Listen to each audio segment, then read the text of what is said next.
मोठ्या संख्येने मराठा बांधव मुंबईमध्ये धडकलेले आहेत।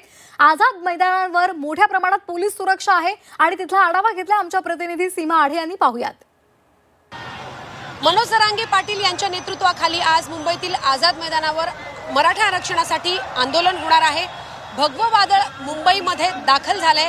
एकीकडे मोठ्या प्रमाणात मनोज जरांगे पाटील यांचा ताफा आझाद मैदानाच्या दिशेने निघालेला आहे। सध्या आपण मुंबईतील छत्रपती शिवाजी महाराज चौकातून या संपूर्ण परिस्थितीचा आढावा घेतोय। तर दुसरीकडे या ठिकाणी म्हणजे मुंबईमध्ये चेंबूर या परिसरामध्ये वाहतूक कोंडी होऊ नये आणि या ताफ्यातल्या गाड्या इतर दिशेने जाऊ नये यासाठी पोलीस सुद्धा या ठिकाणी सज्ज असल्याचं आपण पाहतोय।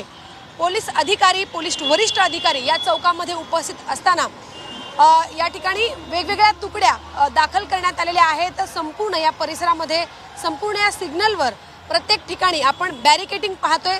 बॅरिकेडिंग करण्यात आलेली आहे। फक्त हायवेच्या दिशेने म्हणजे दक्षिण मुंबईच्या दिशेने जो हायवे जातो त्या हायवेवरूनच फक्त गाड्या सोडल्या जात आहेत। एकही आंदोलनाची गाडी इतर कोणत्याही दिशेने वळली नाही पाहिजे, गेली नाही पाहिजे याची संपूर्ण खबरदारी सध्या आपण या ठिकाणी पोलीस घेताना आपल्याला पाहायला मिळत आहे।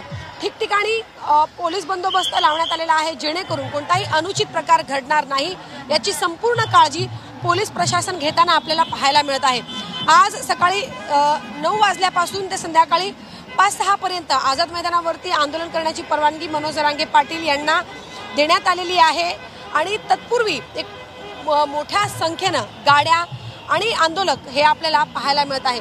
या दृश्यांच्या माध्यमातून आपण पाहू शकतो पोलिसांचा फौजफाटा या संपूर्ण परिसरामध्ये तैनात करण्यात आलेले आहेत जेणेकरून कोणताही अनुचित प्रकार किंवा गाडी इतर ठिकाणी वळणार नाही याची संपूर्ण काळजी घेतली जाते।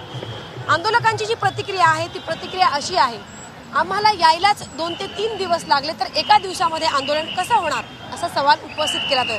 म्हणजेच पुढील काही दिवस राहण्याच्या उद्देशानेच, उपोषणाच्या उद्देशानेच आंदोलक हे मुंबईमध्ये दाखल झाल्याचं सध्या चित्र मुंबईतील प्रत्येक रस्त्यांवरती निर्माण झालंय। व्हिडिओ जर्नलिस्ट निलेश सह सीमा आढे, झी 24 तास, मुंबई।